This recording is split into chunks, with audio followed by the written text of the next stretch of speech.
Very welcome to the first in what may be a series of discussions between ourselves in Ogra Hin Féin, which is the Republican Youth Movement here in Ireland, and our friends and our comrades in Palestine. So what we're here for today is to listen to the experiences and amplify the voices of our Palestinian friends and comrades, and hear a little bit from them as to what life is like in Palestine, as to what the repression is like from the Israeli state, and what solidarity we might be able to offer them from here in Ireland. So we have with us today, we have Basil from Jerusalem. Nagam, our friend, is also from Jerusalem. And we then have Dima and Heba, who are both from Gaza. Everybody introduce himself and we'll go from there. So Nagam, over to you, comrade. Yeah, hello, my name is Nagam Hayad. I'm a Palestinian girl from Jerusalem. As you said, I'm studying human rights and international law at Part College here in Al-Quds University. I want to talk about how the Israeli soldiers arrested my father, uncle, and my grandfather in 2016, and how that affected me and affected their lives too. And I want to talk about boycotting Israeli products and the trauma that affects children here in Palestine. Thank you. So then we have Dima. You're from Gaza as well, friend. So if you just want to introduce yourself. Okay. I'm Dima Yaghi. I'm from Gaza. I studied English French literature from Al-Azhar University. Actually, I'm from a refugee family. Our original place is Masmiya. And what else?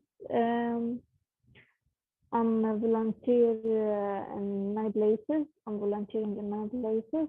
And also today I'm going to talk about the last aggression on the Gaza Strip and main problems in Gaza Strip in general. Thank you, comrade. So Basil, we'll come to you, friend, if you just want to introduce yourself. Yeah, how are you? My name is Basil, and I studied economics in Bard College in Al-Quds University, and I graduated fresh. I live in Jerusalem, and I work in a hotel, just like that. Very good, comrade. Thank you. And do we have Heba with us here? If you just want to introduce yourself, Heba. Yeah, okay. My name is Heba.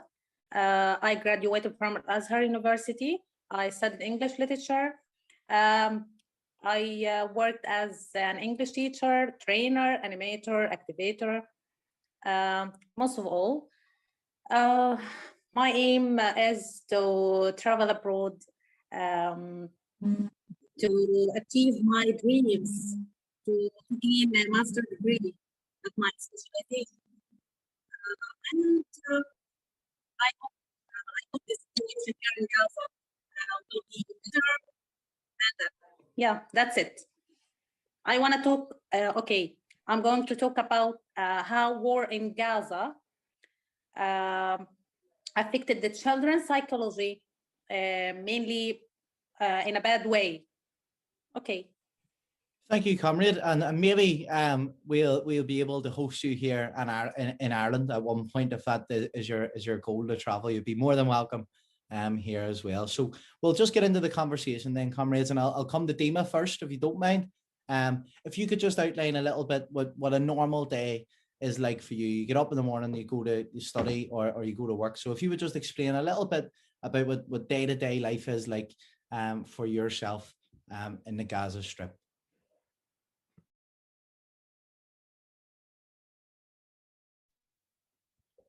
Me? Okay. Actually, there's no safe place here. I mean, in one day you may lose your job, your home, and everything. As the war can be outbreak in any time. Also, the water here, the water is connected. It's undrinkable. It's unhealthy. It's dirty, and the electricity, the shortage of power Here, it's just 7 hours a day. Can you imagine? We just live like that from more than 10 years, 20 years maybe, something like that. There's no electricity. For me, we are in good situation, alhamdulillah. But other people do not have any alternative or something like that. So they pass all their day just with 5 hours electricity and power. That's very bad for children, for youth, and for it's basic life. Yani. It's the main basics. You know, it's not here, not water, electricity, and like this. And as I said before, also the aggression and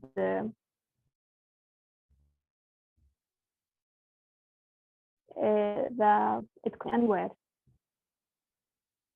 Yeah, and just as you say that, it strikes me that you're talking about not having electricity and water, which are very basic things for a human to survive. And in Ireland, we had Facebook, WhatsApp, and Instagram had crashed yesterday, and that was the biggest thing. That was the biggest worry on people's minds. So just to put that in context, that's what we are worrying about here: social media not working, whereas our friends in Palestine are actually fighting for very basic necessities, very basic survival necessities. And I think that just puts it into that context. And Heba, if you don't mind, friend, I'll just come to you.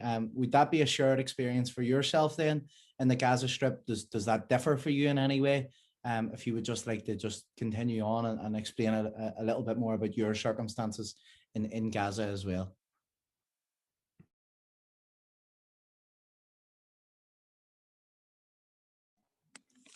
Yes, here the situation is very, very bad in Gaza. As Dima said, there is no electricity most of the time. It turned off. Israel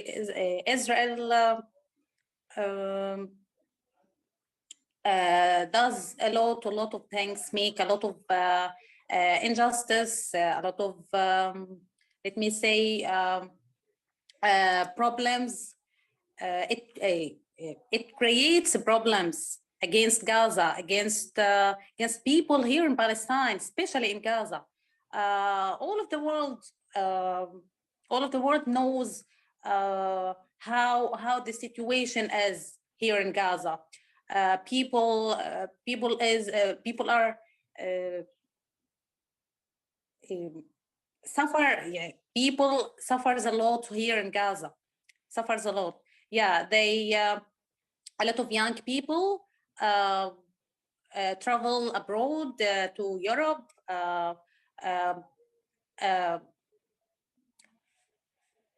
Large numbers of young people left Gaza since 2007, I think. Yeah, a lot of large numbers left Gaza because of there is no work, there is no let me say the education here is very expensive. It's not free as the countries around the world. Also aggression, the last aggression on Gaza in May 2021 was there is no description. There is no description. For me, there is no description. And Dima lived this situation with me. Yeah, she is in Gaza and she knows very well what the aggression was and how the aggression was.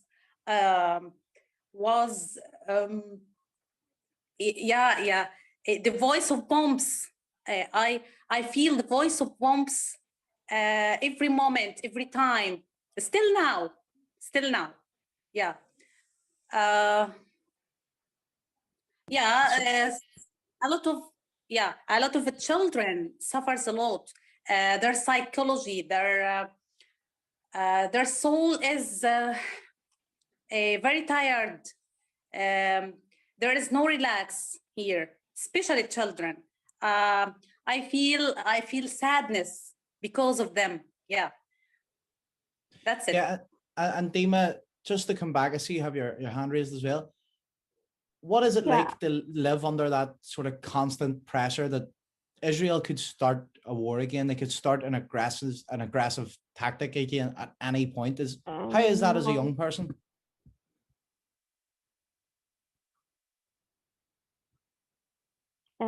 Can you please repeat? Yes, sorry. So Heba just, I think, quite eloquently put it into a context there about that pressure that is always on a resident of Gaza, a citizen of Palestine living in Gaza.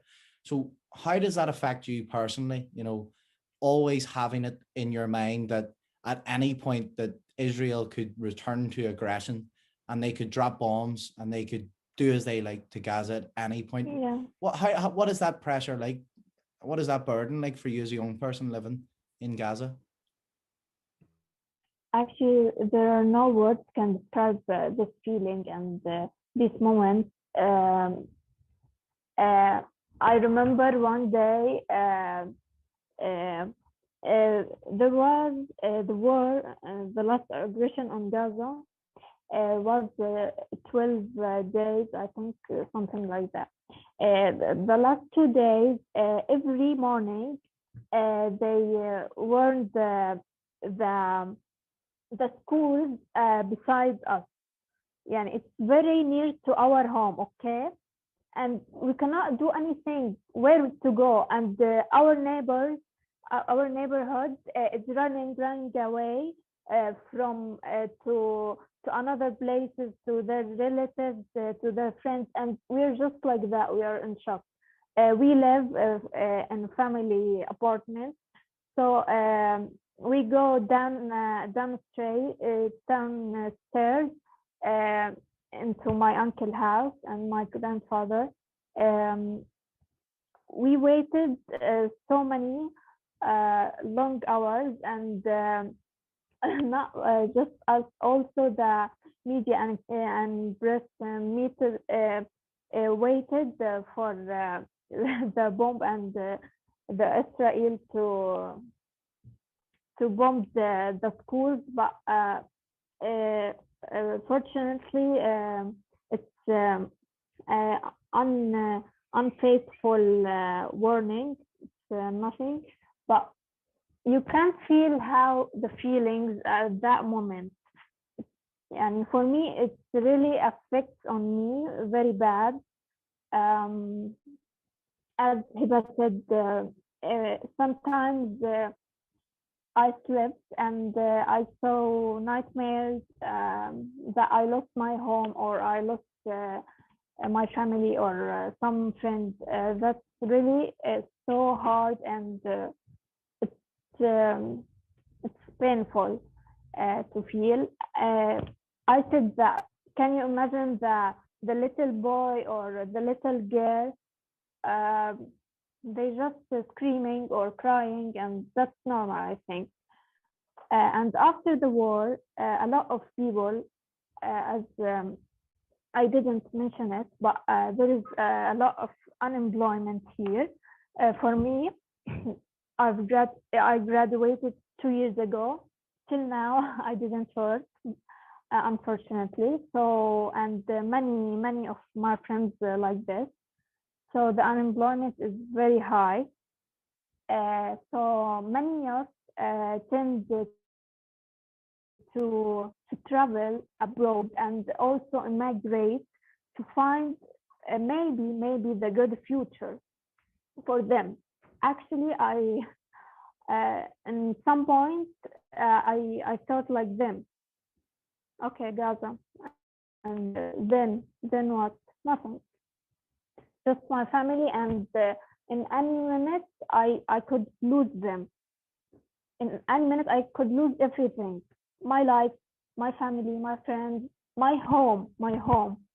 Even when we want to run away in the aggression, there's no safe place. That's it. They killed many civilian people, many, and children, and that affected really hard in the mental health of children. The children wake up every morning screaming and crying. I think, yani. I sometimes I help to use to help them. I love to help them to relieve them and somehow and that's it. Thank you for sharing, Dima, and no doubt that there is a massive emotional and mental health toll, as well as the physical casualties. So I can't begin to understand just what you go through in Gaza and in Palestine as a whole. And I'm sure that's a shared experience with those almost 2 million citizens across the small strip of land in Gaza. And it's a humanitarian crime, is what it is. It's a crime against humanity, what Israel is doing to you in Gaza and wider in Palestine as well. So thank you for sharing. No doubt that was even emotional for you to share that. So we do appreciate it.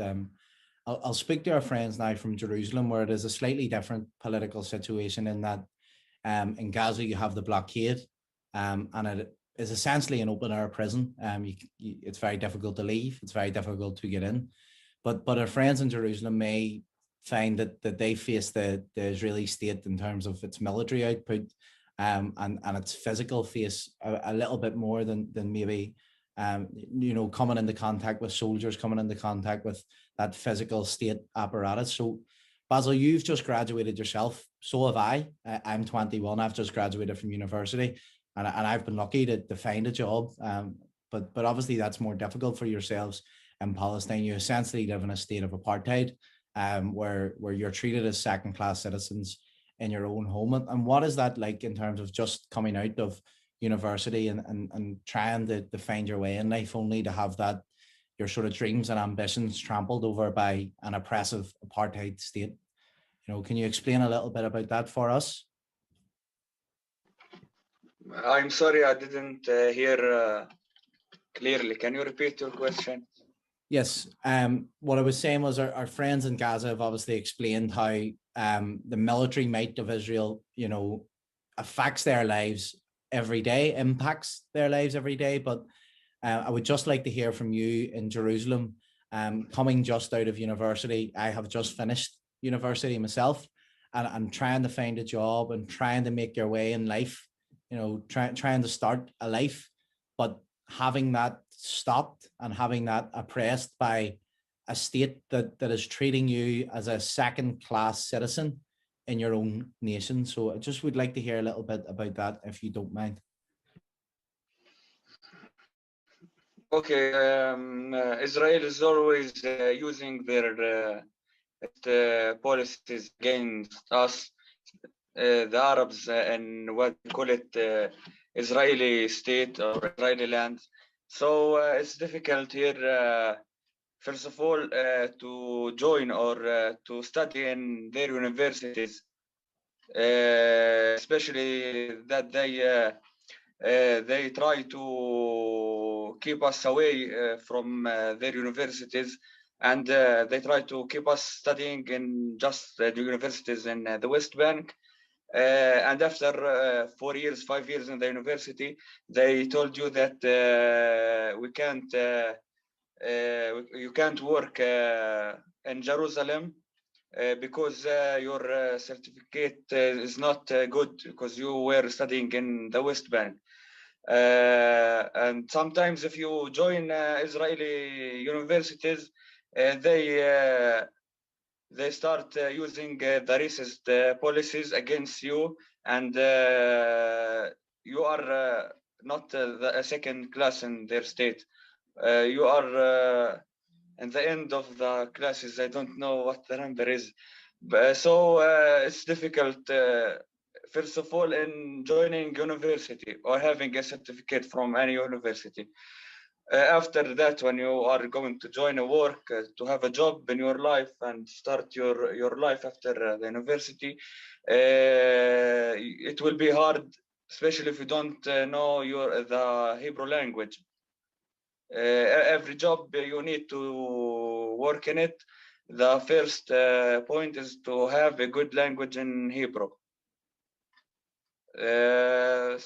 Some of us can't talk Hebrew because it's a difficult language. It's hard. It's not our language, so it will be hard to have a job easily in Jerusalem.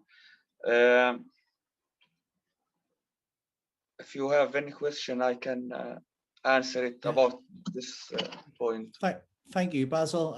No, that I think illustrates quite well just how Israel implements that apartheid system. They won't let you use your language. They won't let you use their universities. When you get a university certificate, they won't let you work. So you have no opportunities, and that is by a very conscious decision, a very sort of, in what way would I say it, they have done this intentionally to stop you making a life for yourself. And that is a very intentional policy of the Israeli state. And that, in essence, is colonialism. That is settler colonialism, which is taking place in the state of Palestine. Nagam, you explained yourself that you are currently studying. You're obviously in Jerusalem, and I think you had explained to me before about even trying to get to university to do a test, an exam, that you might be stopped by Israeli soldiers. They'll try and interfere with your education. So what is that, and I'll use the word apartheid because it is an apartheid state. How does that affect even your education, that they put these barriers, these blockades in front of you? How does that affect you? First of all, here's in Palestine, the education is under occupation too. Like there's obstacles everywhere. They stop the cars or the people on their way to schools, universities, or their work, or their work. There's like 140 child in Israeli presence. So it affects me because they arrested my father in 2016. So I couldn't study, I couldn't sleep, I couldn't do anything. So it affects my mental health. And they are always tries to affect our mental health here in Palestine or in Jerusalem or in Gaza, everywhere, by breaking into our houses, our universities, and by arresting our friends, our families, and our neighbors. So Israeli soldiers like attacks every single Palestinian person, even babies. Could you just explain that a little bit? How you mean? Even babies, even very young children. Yeah, they killed them or they arrested them. We know like the trauma affects children under age 3 years. Like here in Palestine, the children like live in a harsh world. Like they can't express their feelings. They are always afraid. They are always having a nightmare about they are losing their home. They are losing their families. So that's it. Yeah, and Dima explains that as well, that mental impact, and that is that the state, one, they're oppressing you physically. Two, they're oppressing you culturally through your language, through your Palestinian culture. They're oppressing your national sovereignty as a nation. But then, to add insult to injury, they're actually trying to oppress your mind. They're trying to oppress your mind. And also, they are broke into Al-Aqsa Mosque, which is the third third holiest place for Muslim. They always broke into Al-Aqsa Mosque and attack the prayers. They always like send a gas bombs while they are praying in it. Yeah. So you can't even express yourself religiously either. You can't have that spiritual connection without that state imposing on you.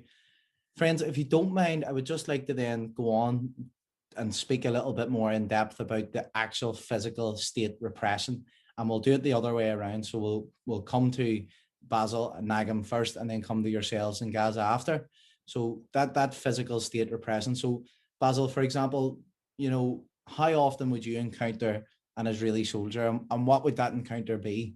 I'm going to assume that it would be a negative one, that they would be trying to hurt you, trying to arrest you, especially as a young man of a certain age, that you would be a particular target, especially for the Israeli state. Could you explain a little bit about that, if that's okay?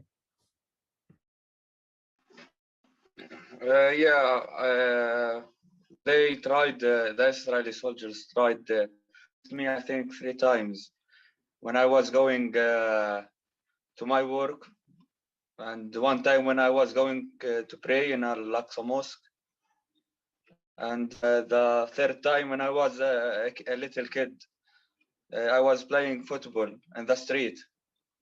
They always arrest who wants.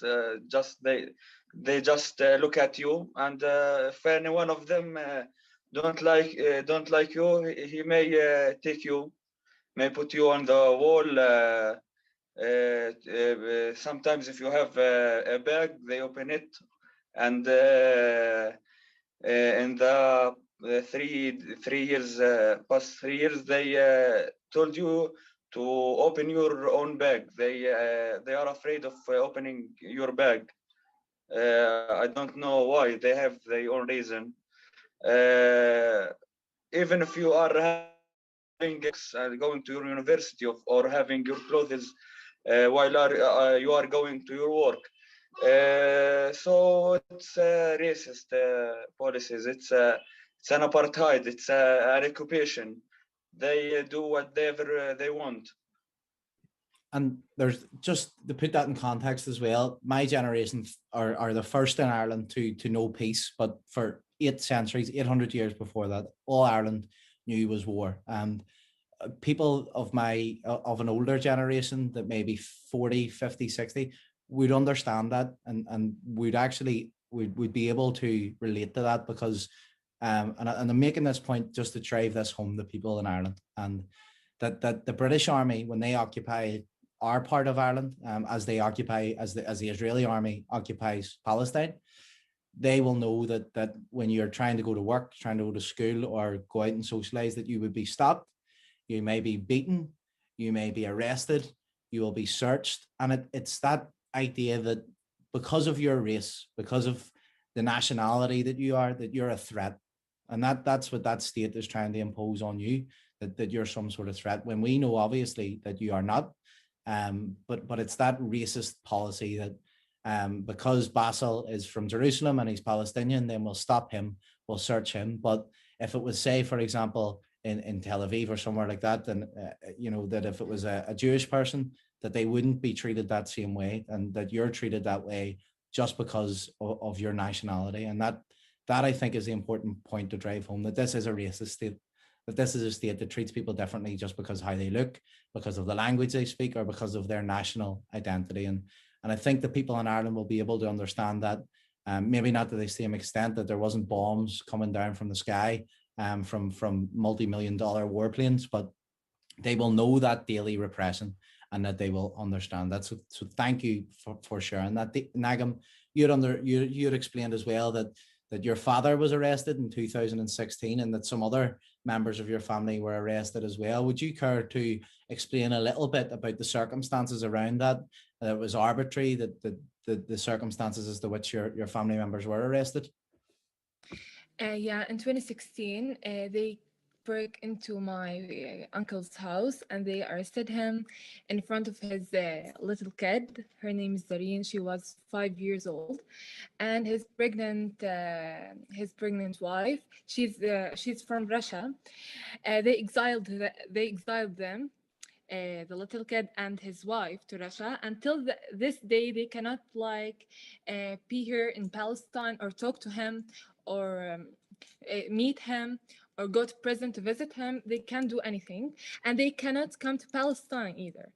And after a week of arresting my uncle, they arrested my father and my grandfather to make my uncle just say something about what happened with him, and they didn't he didn't say anything, so they like they came back, but they cannot travel, cannot go to Jerusalem.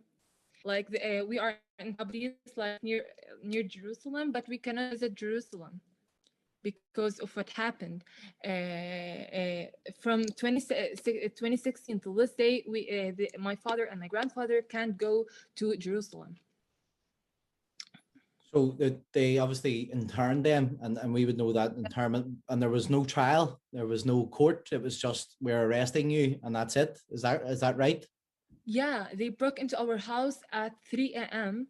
We were sleeping. They just broke into the house. They like open the door by themselves and go to my father to our bedrooms, like to see us. We were sleeping. They arrested my father and they go. That's it. Thank you for sharing. No doubt that had a difficult impact on you and your family as well. And there's plenty of families in Ireland that would know that struggle too, and plenty, I'm sure, millions of, if not millions of families in Palestine that would know that same struggle. And I'll come back to our friends Dima and Heba in the Gaza Strip. Would you have any similar experiences in terms of that invasion of your home by the Israeli state, or is it a bit more further away but still as repressive, in that, you know, what does the blockade actually mean, the blockade of Gaza? What does that actually mean to you?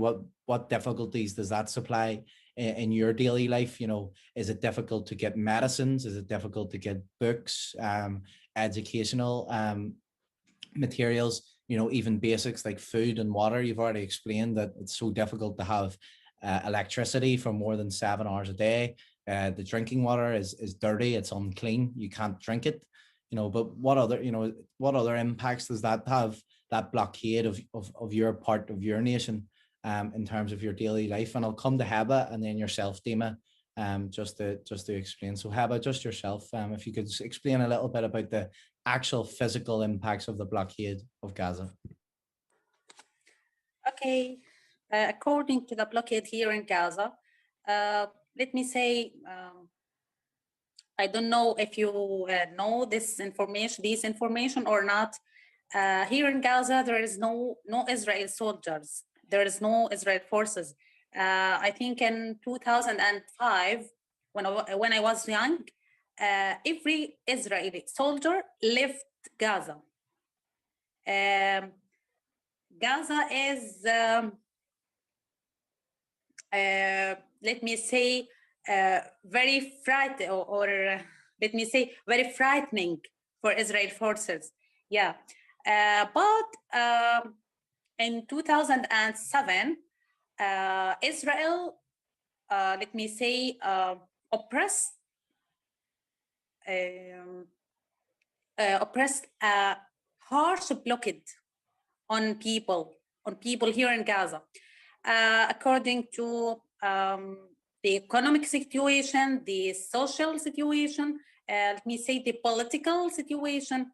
Here in Gaza, there are a lot of problems due to this blockade. We are suffering from this. A lot of goods here in Gaza are prevented. Yeah, are prevented by Israel. Yeah, a lot of let me say equipment, a lot of let me say fruit, a lot of things. Yeah. Very basic things, Heba. It's hard and difficult to get in Gaza. Just basic things like fruit and food and medicines. Yeah. The basic things is prevented here. So we exposed to many problems. We exposed to many obstacles. Yeah, a lot of obstacles here in Gaza due to Israel. Here, a lot of young people, a lot of youth, go to the let me say the borders between Gaza and Israel. Yeah, the borderline, or I don't want what its name. Yeah, the borders between Gaza and Israel to, let me say, not to kill themselves, to express their feelings, to protest. To express their feeling, the whole problems they have in their psychology and their health and their let me say, in their body. Yeah, a lot of things. They go here to express their feelings, to express what they feel. Yeah. And also the Israel forces, let me say, throw a lot of bombs. Here in Gaza, when you walk in any street in Gaza, you can see the broken legs, let me say, the injured legs, the injured arms here in Gaza. Yeah, and most of them are from young people between let me say 16 to 30 years, 16 and to 30 years old. Yeah, because of the harsh life, because of the whole situation, the complex situation here in Gaza. Here, the position is I can't describe. Yeah, I can't describe. This is a sort of complexity, or a sort of really I can't describe. Yeah. A lot of obstacles, a lot of complexity. Just why that? Just for trying to get very... Just because we live in Gaza, just because we're Palestinians. Yeah. Yeah. And yeah, and it's so difficult to try and get those very basic things just because you are Palestinian and because you live in Gaza. And that's the reason why. Yeah. I want to add anything, one thing. As Nagam, I think, Nagam said, she's from Jerusalem and Basel. And they are welcome. Yeah, okay. One of the Gazan dreams here is to pray at Al-Aqsa Mosque. We can't enter Jerusalem. It's the capital of Palestine. It's our holy place. It's our this place is very important, very, very holy for Muslims in Gaza, in Jerusalem, in any place in the world. So what the Israel forces, what they are preventing us from visiting this holy place and to pray at in Ramadan or at Eid al-Adha, Eid al-Fitr.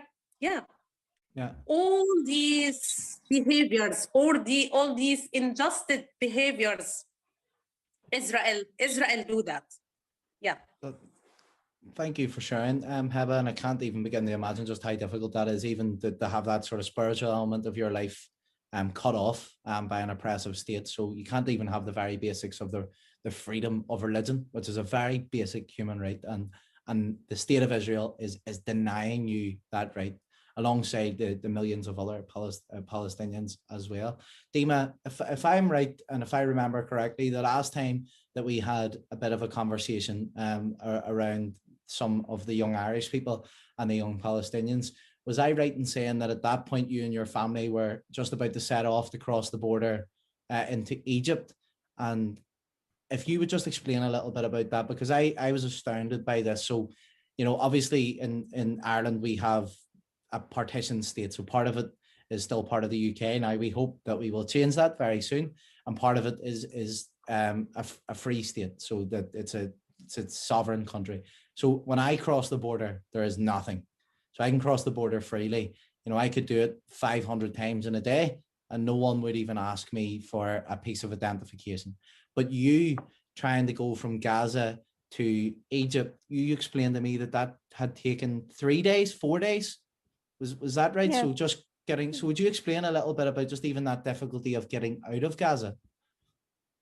Actually, it takes really, as you said, 4 days, maximum 4 days. But for our luck, it took 24 hours, so it's good. But you can't imagine the streets and how many stations we stopped. Should I tell you that they took our telephone, mobile, and start searching. I don't know what searching. They opened my photos, my WhatsApp, and it's unbelievable. It's and for sure the treat was very, very shameful and bad, in bad way. And also the bags, for sure the bags, they stashed the bags, and they took I don't know how to say that in English. My mother bought bukhur for it's like a candle. It's like candle, okay. They took it because they think it's harmful, and I don't know, something like that. And they took also the Egyptian soldiers. Yeah, they took scissors and the candle, these candles. But most of all, it was good than the other people. And my friend was 2 weeks before me went back to Gaza. It took 3 days or 2 days, something like that. And they actually thieved many things, many clothes, and I don't know why. Yani it's one of the painful and harmful thing is crossing Rafah crossing. Yeah, that must be so difficult as well, because I'm very privileged as an Irish citizen that if I wanted to, I could travel from Paris to Krakow in Poland, and I may not even be asked for identification or searched or anything even once. But for you to get from a neighboring country of Egypt back into Gaza, it's taken 3, 4, maybe even more sometimes days, and you're being searched, your phone is being searched, your privacy is being invaded just because you're wanting to get from one small part of the world to the other. And that, I suppose, leads quite nicely on to what we might want to discuss next, is what can we do? What can we do here in Ireland as young people around the same age as you? You know, what solidarity actions, whether it be physical in terms of sending things to parts of Palestine or Gaza and trying to break the blockade, can we support you symbolically through, you know, we pride ourselves in being quite closely tied to Palestine and Ireland. And, you know, I would see my national flag flying probably as many times as I would see yours across this island. So there is a very close connection. But what can we do politically? What can we do physically? And what can we do symbolically to raise your spirits, to support you materially, and to support you politically in Palestine? That is the question. What can we do here, all these thousands of miles away, to support you? And I'll maybe start with Basil, and we'll just go around and we'll take everybody individually. So Basil, you know, what is it that we could do to support you in Palestine? Basil, just yourself there. I'm sorry. I was sending a message for my brother. And the next. No problem. You're okay. Don't worry. So can you move on to someone of them if you can answer the question? I'm sorry. No, you're okay. Sorry. It's okay. No problem. That's what we're here for. Okay. So let's scratch this wee bit for a second, because Keelan will do all his magical stuff on the computer and edit this out. Nagam, I'll come to you after, comrade. I see you have your hand raised. Dima, do you just want to say that little piece then? We can get that added back in. Yes, I just said the Rafah crossing, but the earth crossing from our borders between Gaza and Jerusalem and West Bank and Jordan, it's very difficult to get there because you must have permission. That permission is very to get something like that, but I think it's maybe a little bit better than the Rafah crossing. That's it. About your But question, yeah, but still very sorry. difficult to even travel in your own Yeah, sure. country. So Yeah, that's sure. like me 2 going 3 from, hours.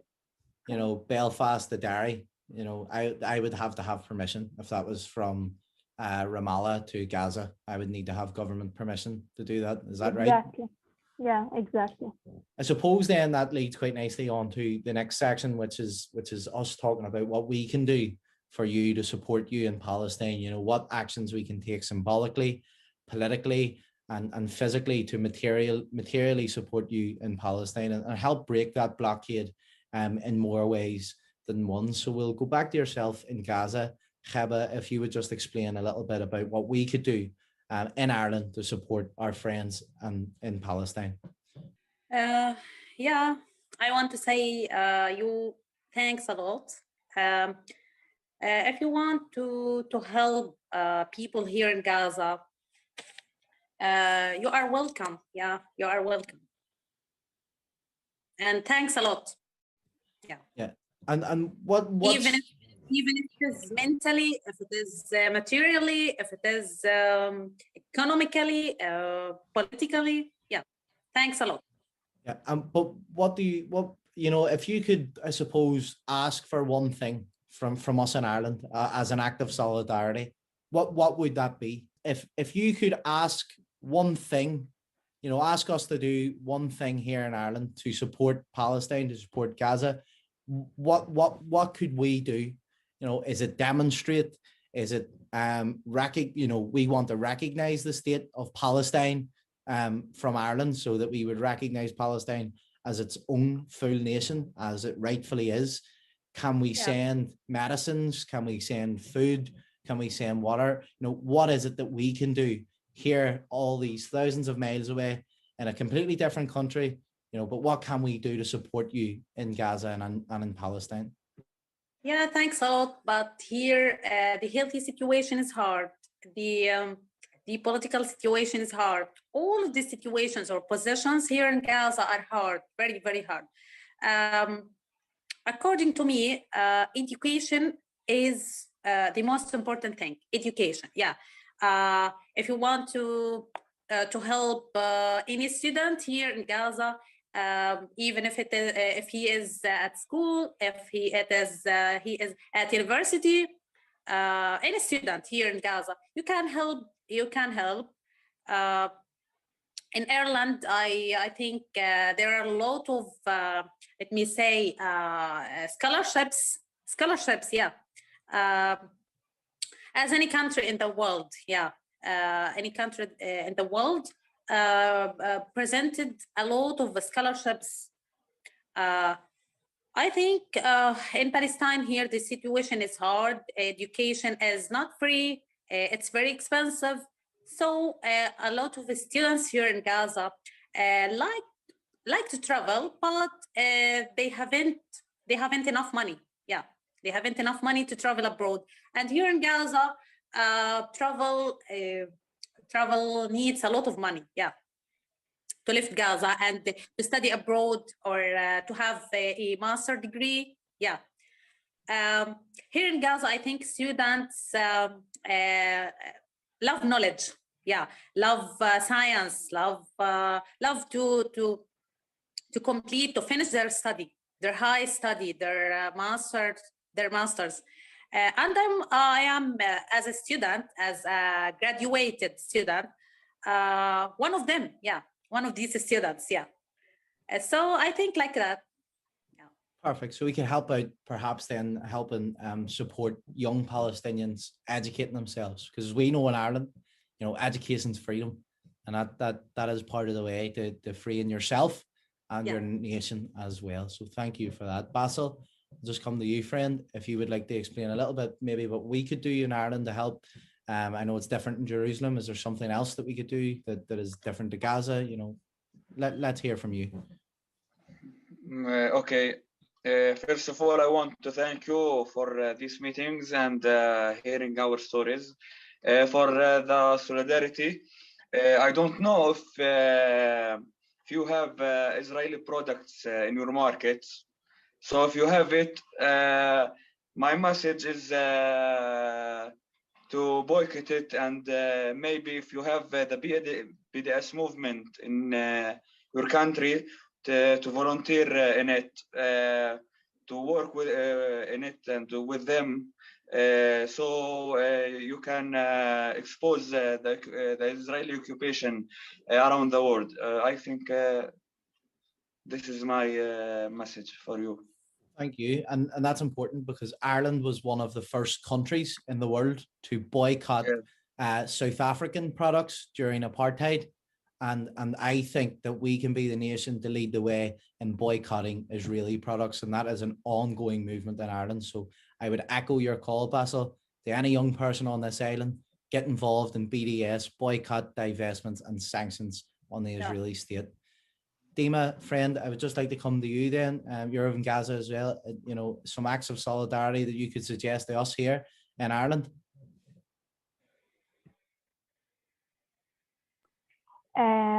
Okay, I think the most important thing is to speak up and let the other world and the world there know our stories and our case in Jerusalem, in Gaza, and Palestine as whole, and we need this. Okay, maybe funding. Okay, for some health association, and as Patel said, it's very important to boycott all products, Israeli products, makeup products, McDonald's, I don't know, something like that, and do some demonstration, okay, got it. It's very important also, and speak up, just let the other world know the truth. Thank you, Dima. And last but certainly not least, we have another friend in Jerusalem, Nagam. So there we are. The final question to you tonight, comrade. What can we do in Ireland to support you, our friends, our comrades in Palestine? Yeah, please do not ever stop sharing the truth about what's happening here in Palestine through social media or from telling your friends, your families, your neighborhood. Like your voice making a difference. What you say about Palestine is making a difference, and educate people on your circle. And always remember that what's happening here in Palestine isn't complicated. It is ethnic cleaning. It is settler colonialism, and there is an oppressor, which is the occupation, and the oppressed, which is Palestine. Thank you. Thank you, comrades, and thank you for a very interesting discussion this evening. I think we will all be very heartened to hear the stories coming out of Palestine, and I think that there are many in Ireland that will be able to relate to some of the stories that you have told us this evening. But that is the most important thing, is to amplify Palestinian voices, to give you the space to share your experiences, and also then to keep the pressure on the Israeli state to boycott the Israeli state, to divest from the Israeli state, and to sanction it as well. And that might be a job of work for us here in Ireland to progress our occupied territories bill, which would make it illegal for anyone to import or sell goods from the occupied territories of Palestine and elsewhere around the world. So that's an important job of work for us to do. So going forward, we always, today, tomorrow, and every day, need to support our friends and our comrades in Palestine, and to amplify their experiences, to educate each other on it as well, and never, ever stop talking about Palestine. So Garamila Magav, and hopefully that this will be the first of many of the discussions with our friends in Palestine.